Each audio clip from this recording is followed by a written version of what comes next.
Alors nous sommes le mardi 11 février 2020 en conférence de presse à la mairie de la Seine-sur-Mer pour revenir sur ce volet rénovation de l'habitat.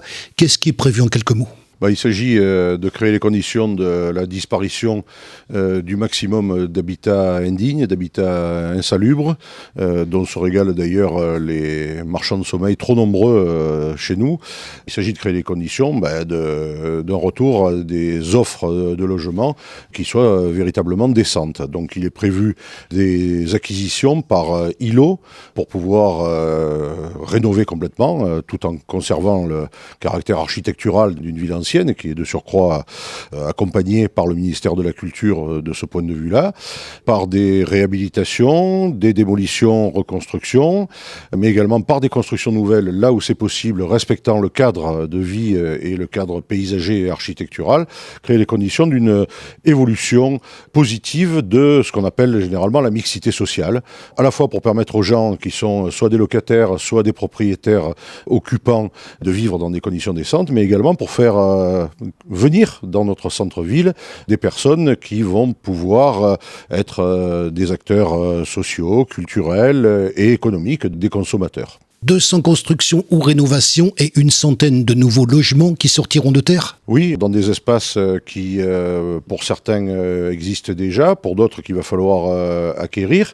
Évidemment, on est dans cette démarche-là très loin des plus de 800 logements qui ont été démolis, reconstruits dans le programme de rénovation urbaine de notre quartier Berthe. Mais enfin, on est dans un beaucoup plus petit espace ici, et ça sera notre contribution à l'amélioration de l'offre de logement telle qu'elle nous est imposée par la loi, notamment dans le cadre du programme local de l'habitat de notre métropole. Je crois qu'on est dans un territoire où il est nécessaire d'apporter des réponses aux besoins de logement, et en particulier de logements, je dirais, de tout standing. Bien évidemment, il serait étonnant que ça débouche sur du très haut standing dans notre centre ancien, mais en tout cas, ça peut inverser la courbe de la paupérisation. Un des enjeux importants que vous avez évoqué, c'est l'acquisition de 2400 mètres carrés de surface commerciale. Le but est-il d'apporter une nouvelle offre plus cohérente ?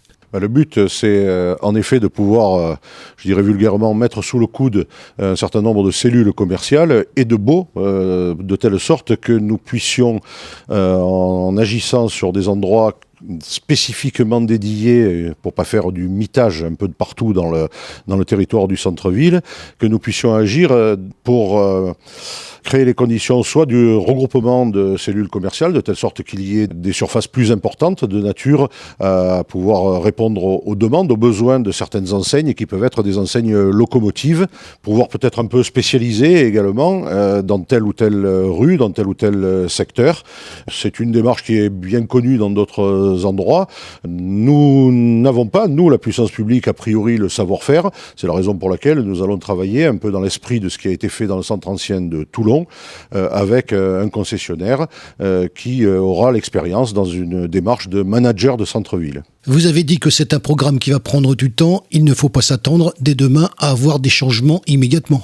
Évidemment, on n'est pas du tout dans la même configuration que celle que nous avons connue dans la rénovation urbaine du quartier Berthe, où la puissance publique, soit communale, soit de son office de l'habitat, était propriétaire de 98% du foncier et de l'immobilier.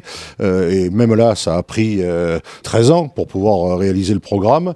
Là, on est dans une situation qui s'apparente à celle du centre ancien de Toulon, et je pense que c'est un chantier qui va s'ouvrir et qui va durer au moins 15-20 ans pour qu'il soit quasi achevé.